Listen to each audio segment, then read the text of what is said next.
Hey guys, so finally made it back here. What a change in weather.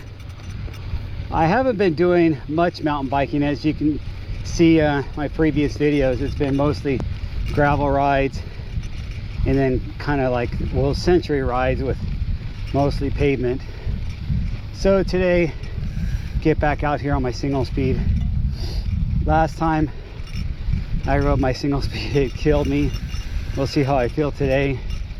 I'm running a 3222. I know you guys always like to ask that. This is Brown Mountain, where it is a steep climb, and it is grind. You're gaining, well, when I go to the top, I'll gain a little over 2,000 feet, or I think a little under 2,000 feet in 6 miles, 6.5 miles. So it's a grind. Not as much as my grind I did going to Wilson on my gravel bike, but obviously a single speed is a different thing. And let me talk to you about single speed. Okay, this is not my single speed, and I've been into single speeds for a long time, for about 15 years, 18 years. A friend of mine who is actually an editor for Bicycling Magazine let me try a single speed that he was demoing. That's going back when we had, it was Mountain Biking Magazine. It was another division of bicycling. And he was demoing a Niner that was built up super light as a single speed. And I liked it. I fell in love. So I wanted to get something unique. So if you guys watch my channel and see me riding in the Philippines, that titanium bike, the Titus that I have over there, was my single speed over here, and that was my first single speed. And I figured I could do it. I could ride up to the top of Brown Mountain, pick a nice gear. I think I was going harder gears back then, but I mean, I've gotten older, obviously, and I can't grind the super hard gears anymore. Plus my tires have gotten bigger. I run 2.6 all the time now, and running a 2.6 tire up a trail is more work than a 2.3 or 2.4. It's just the way it is. So I after that single speed, I turned that bike into a commuter bike and built up a Niner Sir9 steel frame rigid single speed, and love that bike. Everybody complimented me on that bike. It was red. I still got it in my garage. Again, it's turned into a commuter bike, but I love that bike. It was built up with Hadley hubs, which Hadley is a small company here in Pomona, California, and I still have those single speed hubs, but they're not on a wheel set anymore. But really nice build, and that was my daily driver for a while. It was a rigid Niner Sir9, super steep angles considering what angles are now today. And hello. And so I rode that thing for years and years, and loved it. Then I got a couple other bikes, started riding geared bikes and different bikes, and even had a full suspension bike in there, but couple of full suspensions. Then I wanted something really unique, so I built up a 7, and you guys see a lot of those videos of my fully rigid 7 single speed. I thought, why not? I mean, yes, it's pricey, but in the big picture of hobbies and what I spend my money on for hobbies, I didn't think of it as that.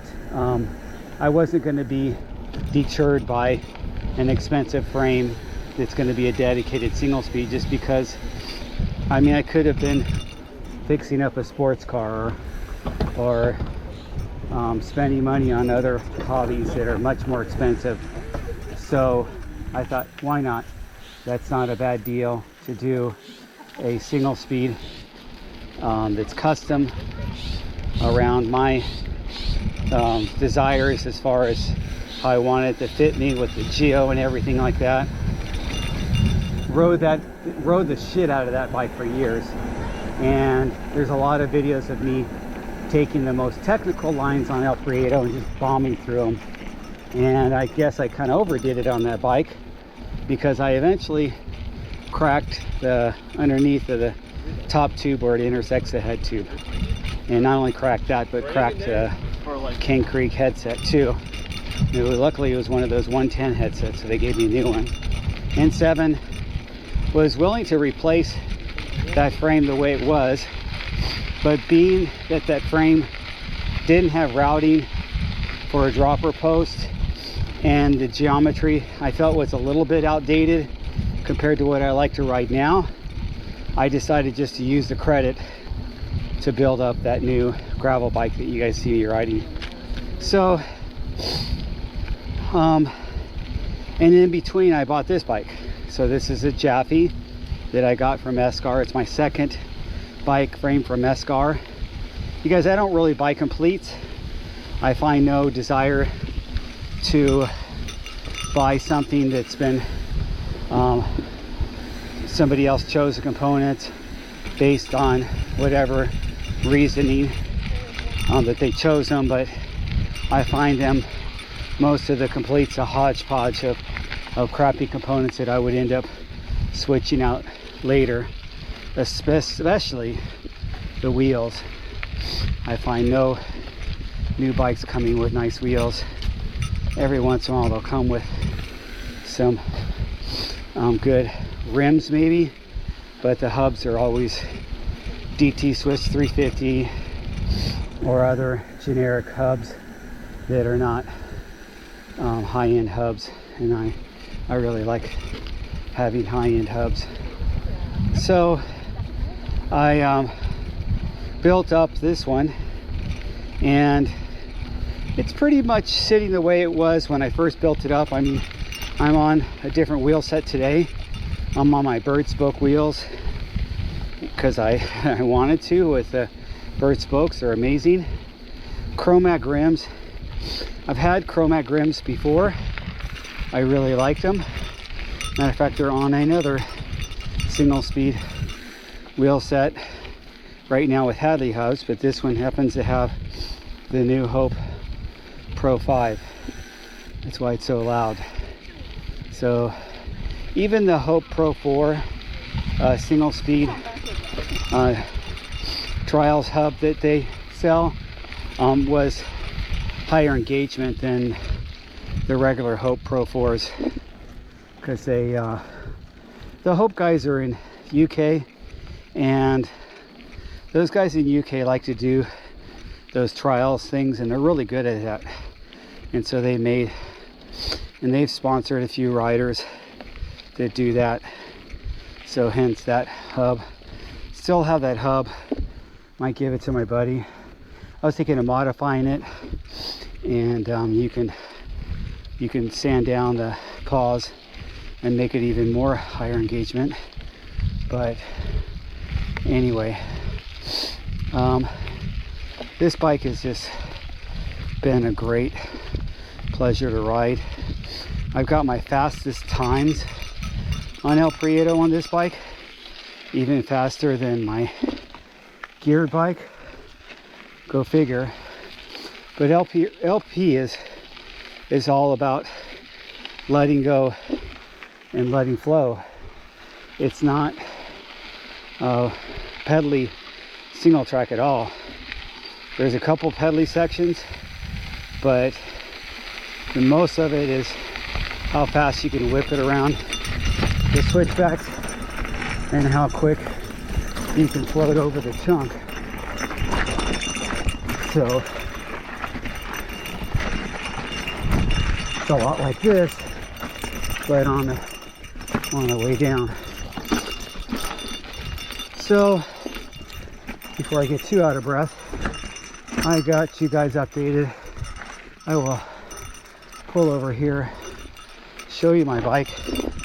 And I'm going to be riding up to Brown Mountain today and make some more videos, just like I like to do. And for reference, this is my local trail. Many of you have seen me on this trail.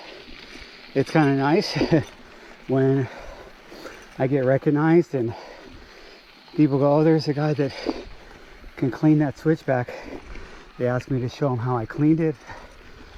You know, it's kind of nice for an old man to not be obsolete. So this is just a cycling journal. I'm not sponsored or monetizing anything on this. I have no desire to do that. Anyway, let me show you my bike.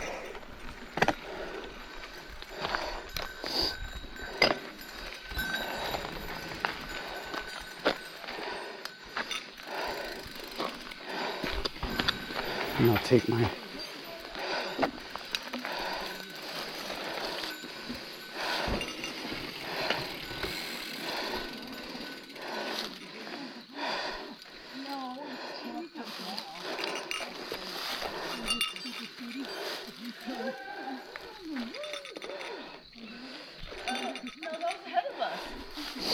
okay, here you go. So that's how it looks. I can turn the light off now. So I really love, I messed around with different cranks, and I'm thinking of getting another crank set, but that Shimano having the smaller spindle and the bigger bearings in the bottom bracket makes a huge difference. I was changing bottom brackets all the time. So that's the most thing I've changed on this bike. Same fork. I think I've changed the headset. And same handlebars, same stem. Grips, same grips. I upgraded these. And then the wheels, like I said, everything else is pretty standard. I do better bolts and get these little touches in here and do stuff like that. So that's how it's, oh, and I got these new Wolf Tooth, the new Wolf Tooth valve stems. Really nice. They really do a good job. Wolf Tooth is just such an amazing company. As you can see, I'm a fan. Got my Wolf Tooth socks. Anyway, I will talk to you guys later. Thanks for watching. Get out there. If you have a simple trail that you do all the time, consider getting a single speed. It will up your skill, definitely, because you will have to learn how to flow and learn how to use momentum to not lose too much speed. So I'll talk to you guys later.